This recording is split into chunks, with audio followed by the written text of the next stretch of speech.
നമുക്കിപ്പോൾ ഇതിനെ നമുക്ക് വീട്ടിലേക്ക് വരാതിരിക്കാനുള്ള ഒരുപാട് മാർഗ്ഗങ്ങളുണ്ട്. ഒന്നെന്ന് വെച്ചാൽ നമ്മളിപ്പോൾ ഇപ്പം സാറിനറിയില്ല, ഏത് വീട്ടിൽ പോയാലും ഒരു വീട്ടിൻ്റെ മുന്നിൽ ഒരു 10 സെൻറ്റ് സ്ഥലമേ ഉള്ളൂ, അല്ലെങ്കിൽ 4.5 സെൻറ്റ് വീടാണെങ്കിൽ ബാക്കി പുറകിൽ അല്പം പറമ്പേ ഉണ്ടല്ലോ, വീട്ടിൽ മുറ്റത്ത് മുഴുവൻ ചെടിച്ചട്ടികൾ ഇങ്ങനെ അടുക്കി വയ്ക്കുന്നു, ചെടിച്ചട്ടി, എന്നിട്ട് ആ ചെടി ഇങ്ങനെ പടർന്ന് കിടക്കുന്നു. ഇതൊക്കെ ഇതൊക്കെ നമ്മൾ ഒഴിവാക്കണം. കാരണം ചെടി വെക്കണ്ടെന്ന് പറയുന്നില്ല, നിശ്ചിത ഒരടിയോ 2 അടിയോ അകലത്തിൽ ചട്ടികൾ വെക്കുക. അപ്പോൾ ഒരു സാധനങ്ങളും ഒന്നും ഇരിക്കത്തില്ല. അങ്ങനെ പടർന്ന് കിടക്കുന്ന ചട്ടികൾ നമ്മൾ ക്രോപ്പ് ചെയ്ത് വിടാം. ഇതൊന്നും ആരും ചെയ്യാറില്ല. നമ്മൾ തന്നെയാണ് വീട്ടിലേക്ക് പാമ്പിനെ ആകർഷിക്കുന്നത്. പിന്നെ ഇഷ്ടിക വെച്ചിട്ട് പാമ്പിനെ ചട്ടി വെക്കുന്നത്. അപ്പോൾ ഇതിൻ്റെ ഇടയിൽ ഗ്യാപ്പ് ഉണ്ടാവും, ഇതിനിടയ്ക്ക് കുഞ്ഞ് അതിൽ വന്നിരിക്കും. പിന്നെ അത് കഴിഞ്ഞ് നമ്മൾ സിമെൻറ്റ് ബ്ലോക്ക് താബൂക്കിൻ്റെ ഹോളുണ്ടാവും, ഹോളിനകത്ത് തവള ഇരിക്കും. അത് 2-3 ഹോളായിരിക്കും താബൂക്കിനകത്ത്. അപ്പോൾ ഒരു പാമ്പ് വന്ന് ഒരു കുഞ്ഞത്തെ പാമ്പ് വന്നൊരു തവളയെ പിടിച്ചിട്ട് അവൻ അതിനകത്തങ്ങ് ഇരിക്കും.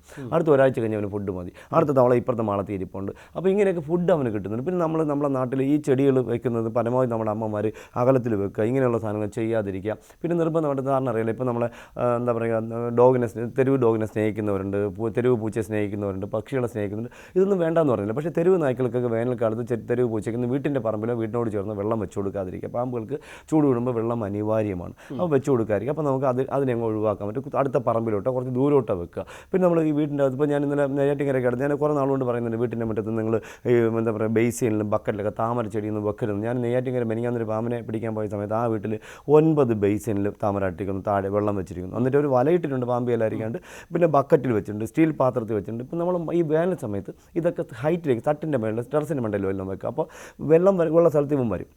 നമ്മൾ വെള്ളം കുടിച്ച് അതിൻ്റെ അടുത്തുള്ള ഏതെങ്കിലും മാളത്തിലങ്ങ് ഇരിക്കും. അപ്പോൾ അതിൽ എലി സഞ്ചരിക്കും. വേനൽ കൂടുമ്പോൾ എലിക്കും വെള്ളം വേണം. അപ്പോൾ എലി അവന് ഈസിയായിട്ട് അവിടെ നിന്ന് കിട്ടും. അപ്പോൾ അവിടെ ഷെൽട്ടറാക്കും.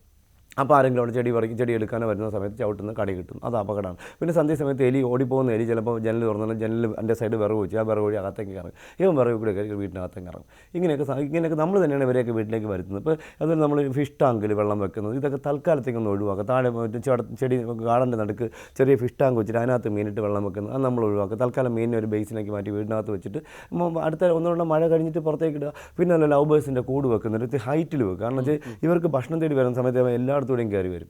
അപ്പോൾ മേലോട്ട് കൂടുന്നകത്ത് വരും. അതുവഴി നമുക്ക് അപകടങ്ങളുണ്ടാകും. പിന്നെ അതുപോലെ നമ്മൾ ഈ സന്ധ്യ സമയം വേനൽ കൂടുമ്പോൾ നമ്മൾ അമ്മമാർ എപ്പോഴും എന്നും കാണാവുന്നൊരു കാര്യമാണ്, വീട്ടിൻ്റെ മുന്നിലത്തെയും പിന്നിലത്തെയും ഡോർ തുറന്നിട്ടിട്ട് ഒന്നുകിൽ വെളിയിലൊന്ന് കാറ്റും കൊണ്ടിരിക്കുക, അല്ലെങ്കിൽ ഫോണിൽ കളിച്ചുകൊണ്ട് ഈ സമയത്തൊക്കെ സൈഡിൽ കൂടെ അഴിഞ്ഞു പറഞ്ഞ അതിഥികൾ അകത്ത് കയറുന്നു. അകത്ത് കയറി ഏതെങ്കിലും എന്താ അറിയായിരുന്നു എല്ലാ വീട്ടിലും സാമഗ്രികൾ വീടിനകത്ത് ഇപ്പോൾ ഇതിൻ്റെ ഇടയിൽ എവിടെയെങ്കിലും ഇരിക്കുന്നു. അപ്പോൾ നമ്മൾ ഇടയ്ക്കൊന്ന് യൂറിൻ പാസ് ചെയ്യാനായിട്ട് രാത്രി ഉറങ്ങി കിടന്ന് അഴിച്ച് പോകുമ്പോൾ ചിലപ്പോൾ ലൈറ്റ് ഇട്ടൊന്നും നിർബന്ധമില്ല, കാല് താഴേക്ക് വയ്ക്കുമ്പോൾ നമുക്ക് അടി കിട്ടുന്നു. പക്ഷേ ഈ കേരളത്തിൽ ഇപ്പോൾ നമുക്ക് തൃശ്ശൂരും നമ്മളെ അഴൂരും സംഭവിച്ചത് കട്ടിലിൽ കിടന്നിട്ടല്ല. അപ്പോൾ വേനൽക്കാലത്ത് തറയിൽ കിടക്ക ഒഴിവാക്കണം.